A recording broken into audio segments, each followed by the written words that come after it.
বার্সেলোনার কাছে আবারও হার, টানা দ্বিতীয়বার স্প্যানিশ সুপার কাপের ফাইনালে চিরপ্রতিদ্বন্দ্বীর কাছে পরাজয় রিয়াল মাদ্রিদের। জেদ্দায় অনুষ্ঠিত ফাইনালে ৩-২ গোলে জিতে বার্সেলোনা।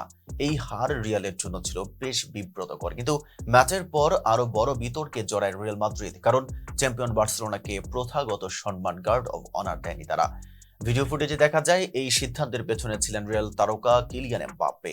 হাঁটুর চোটের কারণে বাপ্পে ম্যাচটি শুরু করেছিলেন বেঞ্চে। কোচ জাবি আলোনসোর একাদশে তার জায়গা হয়নি, বিরতির পর মাঠে নামেন তিনি। তবে ম্যাচের মোড় ঘুরাতে পারেননি, শেষ দিকে একটি ফাউল আদায় করলেও ফল বদলায়নি। ফ্র্যাঙ্কি দে ইয়ং লাল কার্ড দেখেন, তবু জয় পায় বার্সেলোনা। ম্যাচ শেষে ঘটে নাটকীয় ঘটনা। স্প্যানিশ ফুটবলের নিয়ম অনুযায়ী পরাজিত দল দুই সারিতে দাঁড়িয়ে জয়ী দলকে সম্মান জানায়। এটিকেই বলা হয় পাসিও বা guard of honour. Coach Xabi Alonso চেয়েছিলেন রিয়াল খেলোয়াড়রা বার্সেলোনাকে সেই সম্মান দিক, কিন্তু এমবাপ্পে ছিলেন ভিন্ন মেজাজে। স্প্যানিশ সংবাদ মাধ্যমের ফুটেজে দেখা যায় তিনি সতীর্থদের ডাগ আউটের দিকে নিয়ে যাচ্ছে। তরুণ ডিফেন্ডার রাউল আসেন্সিও যখন গার্ড অফ অনারের জন্য প্রস্তুত হচ্ছিলেন,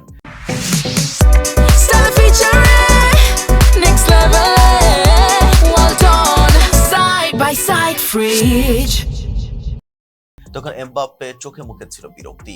ইশারায় তিনি সতীর্থদের থামান, বার্তা ছিল স্পষ্ট, এখন এসবের সময় নয়। রানার্স আপ পদক নেওয়ার পরও ক্যামেরায় ধরা পড়ে সেই দৃশ্য। এমবাপ্পে সতীর্থদের বলছে লাইনে না দাঁড়াতে। শেষ পর্যন্ত রিয়ালের কোনো খেলোয়াড়ই বার্সেলোনাকে সম্মান জানায়নি। এটি ছিল রিয়াল জার্সিতে এমবাপ্পের টানা তৃতীয় ফাইনাল হার। সম্ভবত সেই হতাশাই এই আচরণের কারণ। ঘটনাটি নিয়ে সামাজিক যোগাযোগ মাধ্যমে বইছে সমালোচনার ঝড়। বিশেষ করে বার্সা সমর্থকরা এটিকে বলছেন অখেলোয়াড় সুলভ আচরণ। বার্সেলোনা ভিত্তিক সংবাদ মাধ্যম বার্সা টাইমস এক্সে লিখেছে, বার্সা রিয়ালকে সম্মান জানালেও রিয়াল তা ফিরিয়ে দেয়নি।